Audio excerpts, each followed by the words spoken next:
Hello everyone, I welcome you to the CEC lecture series. I'm Nupur Chawla, teaching English literature at Maitri College, Delhi University.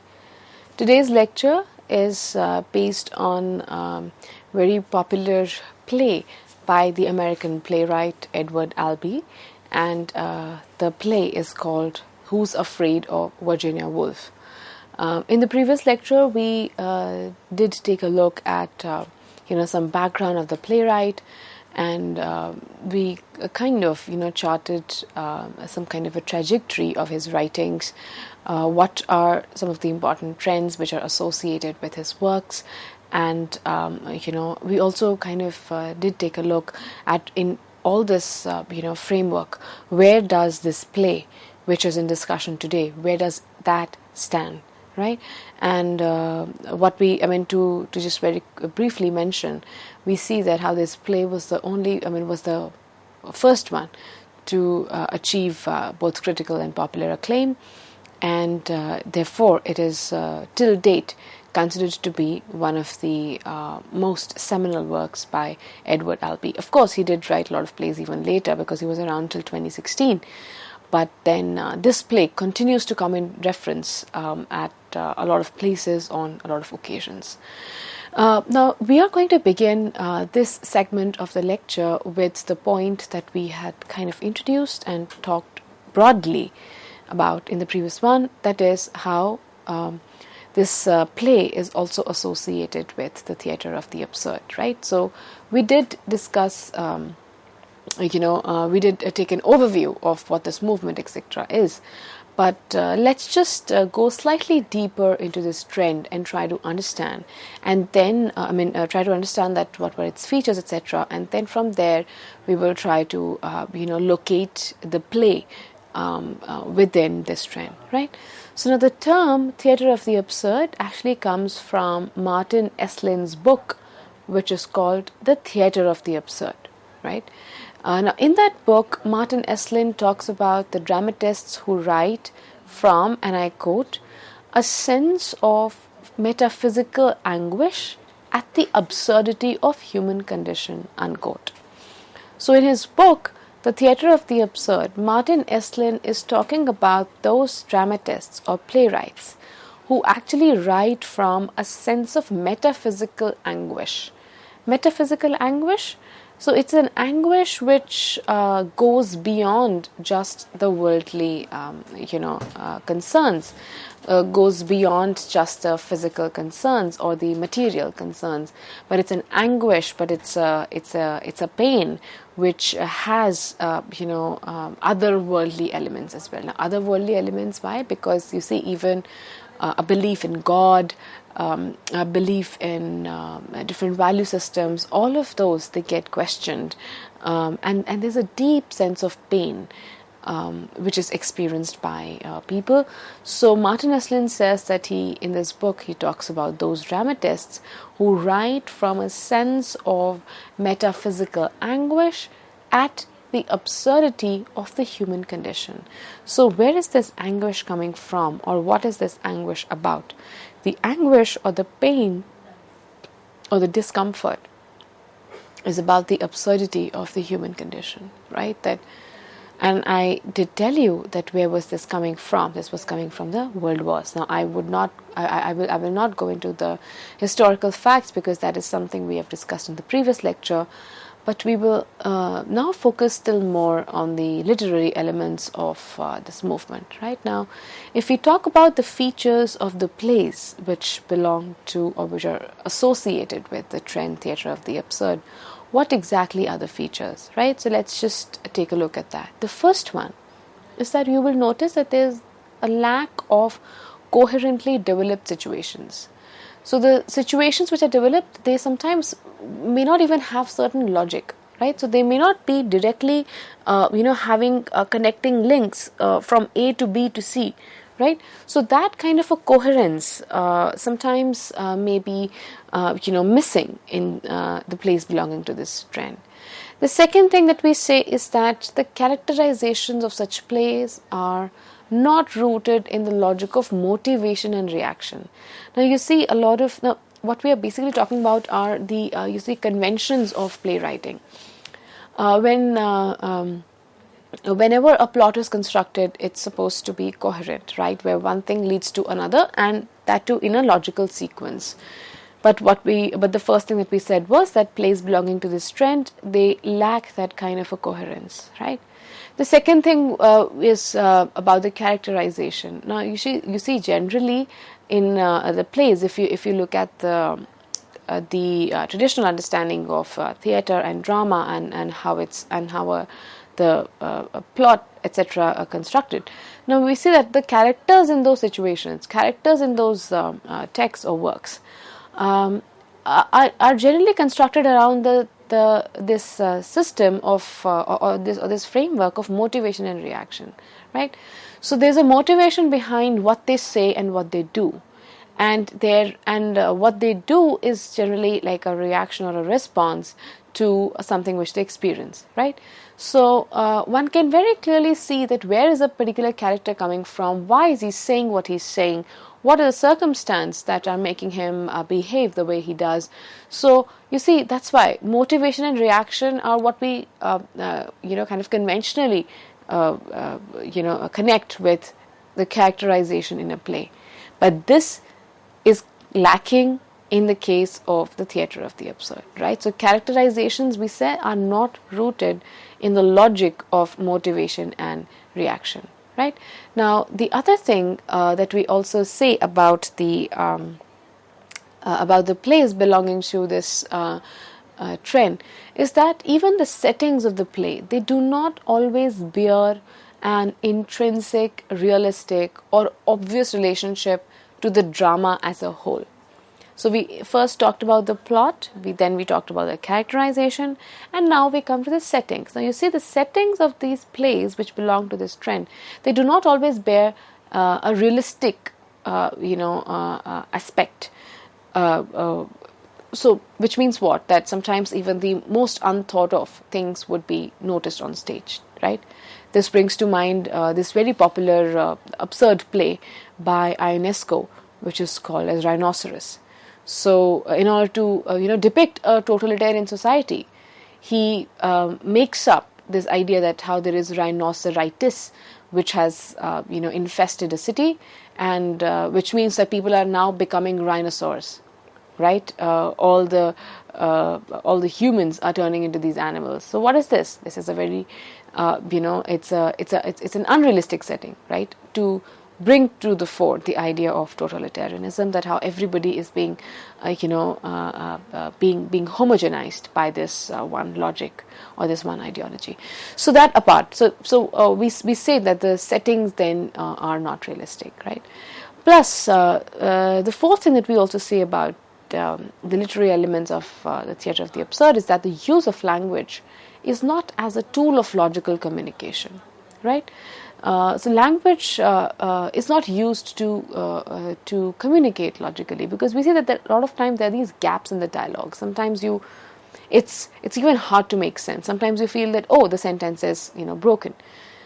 From there we move to the next point, which is the feature of the theatre of the absurd, that the cause and effect relationship found in traditional drama is also absent. So this kind of connects to the first point which we had made, right? That there's no logical coherence to the plot or to the events which are being depicted. Last, we say that the world itself in these plays seems incoherent and frightening and strange, but at the same time it's hauntingly poetic and familiar. Now you see, this is very important, that these plays, no matter how incoherent, no matter how disjointed, no matter how absurd they are, yet, and no matter how frightening they are, yet at the same time, they're incredibly poetic and they're also familiar. Because you see that there is an element of familiarity which is introduced by these plays, so that we're able to, kind of at least make connections with what this play is trying to say, and what the actual human condition is. So you see, when we look at these 5-6 features that we've noticed about the characterization, the setting, the language, the plot, the motivation, all these, when we look at these aspects of drama or the theatre of the absurd, These are some of the points that we make about what makes a play belong to that tradition, right? Now from there, coming on to Who's Afraid of Virginia Woolf. Now the setting of this play is in a university town, right? And the characters that this play represent are people who have been given training in the best that has been taught and said throughout the civilization. So which means what? That the setting is a university town, and the characters, in fact the central couple, belongs to this particular section of society that is well read. They are aware of the best of the things which have been written, the best of the things which have been maybe conceptualized and performed in the field of art. They are aware of all of this. So that's the background of the central characters of the play, right? Now you might wonder that who are these central characters? That is George and Martha, right? They are the couple that the play talks about.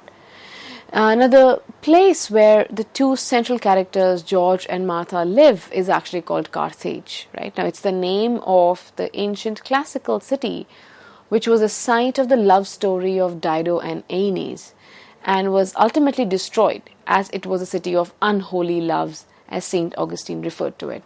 So now the place where George and Martha live itself has been has a classical bearing to its name, that is Carthage, which was actually a city where Dido and Aeneas, again both these characters taken from the ancient Greek texts, right? Their love story unfolds in Carthage, but then ultimately it is destroyed as a city of unholy love. So you see that this background also has some kind of a bearing on George and Martha's relationship as well. So what is that? We're supposed to figure it as we go along the play, right? So now if we very quickly spell out that, so you see that's what the background of the play is. Now if you look at the characters in the play, the first one we have George, who's a 46-year-old professor of history in a small New England college, and he is married to the daughter of the president of the college. So remember we had said that how at the center are the characters belonging to a particular social group who are aware of the fine thoughts who are very close to culture as well. Now, the next character is Martha, his wife, who's 52-year-old. She is domineering, discontented woman who loves and reviles her husband both. So which means what? That there is love between the two, yet at the same time there's some kind of a revulsion as well, right? So these two people, or this couple, forms the center of the play. Then we have Nick and Honey. Now that's the second couple that we have in the play. Nick is a new arrival on the faculty who's about 30 years old and is interested in getting ahead, right? So the previous couple that we talked about, they're somewhat middle-aged, but this one, Nick is 30-year-old. He wants to get ahead in career, etc. His wife, Honey, is a rather uninteresting woman whose relationship with Nick and fear of adult responsibility have kept her a child, right? So you see how this kind of a very opposite match we notice over here, right? Having seen the setting and the characters, we will now come to the signposts in the text. So when we discuss the text, we are going to discuss it in context of some important moments, right, which help us go closer to the important ideas with the text. Right now, the first one is, the first signpost is Martha and George beginning the play with an argument. So right at the outset, you notice an argument between Martha and George. He wishes, and I quote, that you would stop springing things on me all the time. You're always springing things on me, unquote. So springing things would mean that, she subjects him to a lot of, extreme questions and conjectures, etc. So Martha clearly is, kind of giving a tough time to George, and he seems to be resenting over here. Now the next thing, which of course is a very, I would say, a significant opening of the play, that how it opens with discord, it opens with a couple fighting. So imagine that kind of a beginning. What mindset would it put the reader or the viewer in, right? So now connect that to the idea of the modern condition. Okay. The second signpost is that which is the play title and the nursery rhyme. Okay. Now the title of the play, which is Who's Afraid of Virginia Woolf, is quite significant. Now you see, Martha reminds George of the nursery rhyme that apparently was sung at the party at her father's house. Now what is this nursery rhyme? Someone had actually substituted the name of the famous British novelist Virginia Woolf for the Big Bad Wolf. Okay, so the nursery rhyme had in its title the Big Bad Wolf, but someone on the sly, kind of substituted the name of Big Bad Wolf with the British novelist Virginia Woolf. Right now, the mention of this nursery rhyme, which has Big Bad Wolf, at the center, and which has been now replaced with the word, Virginia Woolf. This rhyme actually, becomes an important part of the first act, right? So this nursery rhyme, with its intellectual variation, actually characterizes much of the first act with its fun and games, with the shifting from intellectual conversation to baby talk, and to in fact talk of the babies itself. So we notice that there's an intellectual flavor right in the beginning, but then there's when we notice George and Martha talk while belonging to the social group that they belong to, both of them being university teachers or a professor. So there is some kind of a quality to their conversation. But then those intellectual conversations, we say, alternate to baby talk and talk of the babies, right? Now, what is the relevance of the baby talk and talk of the babies is something which we will elaborate upon still further as we go ahead. Now, we notice an intellectual joust between George and Nick in the first half of the text. The former teaching history, so George teaches history and Nick teaches biology, both of them working at the same university. Now this spells one dimension of the relevance of the term games in the section title. So this is the first title of the first section of the play is called as games. So what is a game? So this game is this, one aspect what one can interpret is that this kind of an intellectual exchange, or this intellectual, one can say, joust, or the intellectual competition in word that is between George and Nick is part of the initial parts of the play, right? You see, from this initial joust between Nick and George, we see that there's a switch from this kind of a hostility to a congenial confidences between the two of them, right? So this is another very important moment in the text, that the exchange between Nick and George, and this kind of a shift from a joust-like situation to congenial confidences, as we call it that, right? Now, coming to the baby, remember we had mentioned that how George and Martha, their conversation alternates between being an intellectual one to the references of the baby. So there's an imaginary son that they both have. Okay, and this introduces the first absurdist element in the play. There's an imaginary son that they have. So now George actually casually asserts, and I quote, that Martha does not have pregnancies at all, unquote. So when he says that Martha does not have pregnancies at all, where does their child come from? As a reader, as a viewer, this question comes to your mind, and that's what introduces the idea of absurdity, right? So now this statement actually alerts the reader, the viewer, or for that matter even Nick, the other man in the play, that their son is an imaginary one. So why do we call it an imaginary son? Because very clearly George says that Martha does not have pregnancies at all, right? So you see, George then refers to their son as a bean bag. Now what's a bean bag? It's a type of object that children play with, and thus it's an appropriate label also for the imaginary child, the bean bag, right? So what exactly is this imaginary world that George and Martha have created? It was actually, you see, when we look at George and Martha's imaginary world, it was actually complete with every detail necessary to the natural birth and growth of a real child.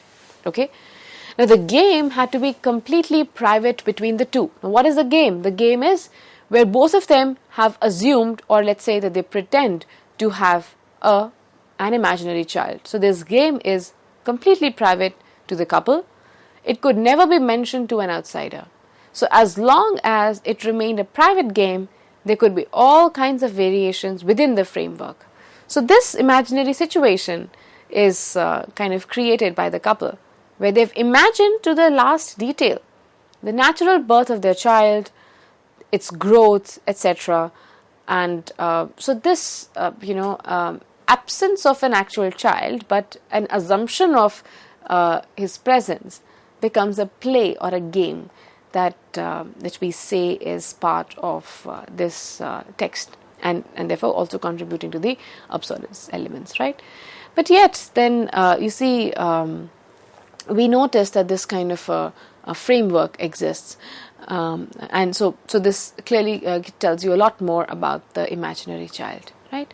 Now, from there we come to the other signpost in the novel, in the play, which is that in the conversations there are also concerns of the drama which are highlighted. Now, at one point, George brings up the main concerns of the drama, the idea of truth and illusion. He says, and I quote, "The idea of truth and illusion, who knows the difference?" unquote. So you see the idea of truth and illusion. What you see on stage, is that the truth? Or is it an illusion? If it's an illusion, is there no sign of reality in what is being presented on stage? You see, so this very thin line, this constant engagement with the binary of truth and illusion, which remains, of course, central to almost all creative texts, then are also revisited by George in the play, right? So it's actually, so this concern, actually prompts Nick, that is the other man, to later utter his most significant lines. And he says, and I quote, "Hell, I don't know when you people are lying or what," unquote. So you see, why does he say that I don't know when you people are lying or what? Because the ongoing game between George and Martha about their imaginary child leaves him confused. He says, I don't know what is truth. I don't know what is illusion. I don't know what is real. And this again, somewhat mirrors the modern condition, where people are questioning, who are we? What is the truth? Where lies the truth? What is the reality? Is reality what we see around us? Or is reality elsewhere, which was promised to us by God? Is there God? Is God reality? So you see, these questions of truth and illusion were also very, very central to the modern condition, and this is what also places this play in that tradition as well, right? Now, if we move to the last scene of the between George and Martha, okay? Now, Martha is actually hesitant to accept the death of their imaginary child, of their imaginary son. And in fact, even George falters over there. And he says, and I quote, "It will be better, maybe." George realizes that they may have played with the imaginary child far too long. And perhaps he's afraid of facing the reality. Now you see, so this last moment when they are hesitant to accept the imaginariness of their child or of their son, the fact that he actually does not exist, is a very hard thing to do for both these people. But then he says, George says, it will be better. But then he says, maybe. So what will be better? Facing the reality will be better? Yes. But then the word maybe comes in. Are they ready to face the reality? Do they have the courage to see things for what they are? Or would they want to keep on playing games in order to keep themselves distracted? Now you see, this idea of the game is very, very central to almost, numerous plays belonging to the theatre of the absurd. One such also which comes to mind is this one, Waiting for Godot. In Waiting for Godot by Samuel Beckett, there are these two tramps who are sitting waiting for this man called Godot who is to arrive. and he never arrives. That's what the whole play is about. So the whole play is about the two tramps waiting for Godot, right? Now what do? They start to play games. So when they are waiting, they have to pass their time. They start to play games. They start to talk about things. So you see how game becomes a very central motif in theatre of the absurd. Why is it that? This is something which I would really, really like you to think about. You see, game is a play where there's no certainty, right? Things can go anyway. Game also has at its center an idea of distraction, right? So what is it that you are distracting yourself from? The current reality, which is so absurd, which is difficult to make sense of? Is game a way of coping? Is it a coping mechanism for the modern people stuck in the modern condition?